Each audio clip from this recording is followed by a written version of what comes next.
இங்கே இந்த ஷெஃப்போட பாஸ் வந்து நீ நல்லா சமைச்சாதான் நீ மேகசினில் வர முடியும், அப்போ தான் நீ இந்த உலகத்துலேயே பெஸ்ட்டு ஷெஃப்பாக இருக்க முடியும்னு சொல்கிறாங்க. என்னால் முடிஞ்சதை பண்ணுறேன் பாஸ்ன்னு சொல்லிட்டு அவங்க மூக்கில் இருந்து பிளட்டு வருது. அந்த பிளட்டெல்லாம் விட்டு அவங்க ஒரு டிஷ் பண்ணி கொடுக்குறாங்க.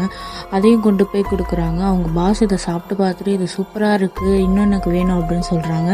உடனே அவங்களும் உள்ளே வந்து இது மாதிரி அது சூப்பராக இருக்கான், அவர் இன்னும் கேட்குறாரு அப்படின்னு சொல்லவும் ஒரு சேலட்டை கொண்டு வந்து வைக்கிறாங்க. அந்த சேலடில் கெச்சப் ஊற்றாமல் இவங்க கையை அறுத்து சுற்றிலும் அதை கெச்சப் மாதிரி கொடுக்குறாங்க.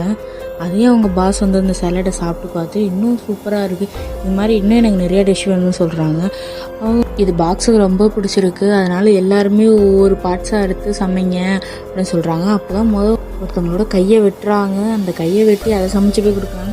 அதையும் அவங்க பாஸ் சாப்பிட்டு பார்த்துட்டு இது சூப்பராக இருக்குன்னு சொல்லும். அப்புறம் விரலெல்லாம் வெட்டி போய் அதெல்லாம் பொரிச்சு கொடுக்குறாங்க, அதையும் சாப்பிட்றாங்க. அப்புறம் கண்ணெல்லாம் நோண்டி அதில் என்னமோ பண்ணி கொடுக்குறாங்க, அதையும் அவங்க பாஸ் சாப்பிட்றாங்க.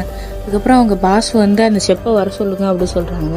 அவங்க ஷெப்பும் போகிறாங்க. இப்படியே போகாதீங்க ஷெப், ட்ரெஸ்ஸை மாற்றிட்டு போங்கன்னு சொல்கிறாங்க. அவங்களும் ட்ரெஸ்ஸை மாற்றிட்டு போகிறாங்க. எனக்கு வந்து ஃப்ரெஷ் பிளட் வேணும் அப்படின்னு சொல்லவும் அந்த கத்தியால் அவங்க இதயத்தில் குத்தி அவங்க இதயத்தையே எடுத்து வெளியில் வைக்கிறாங்க.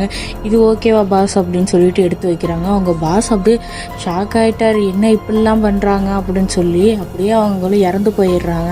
அவங்க பாஸ் வந்து ஒரு பார்ட்டி வைக்கிறாங்க. அவங்க ஷெப்பை சமைச்சு எல்லாருமே சாப்பிட்டுட்டு இருக்காங்க. அவங்க இறந்து போயிட்டாங்கலாம் பார்க்காம அவங்களே சாப்பிட்ற பொருளாக சமைச்சு வச்சுட்டாங்க.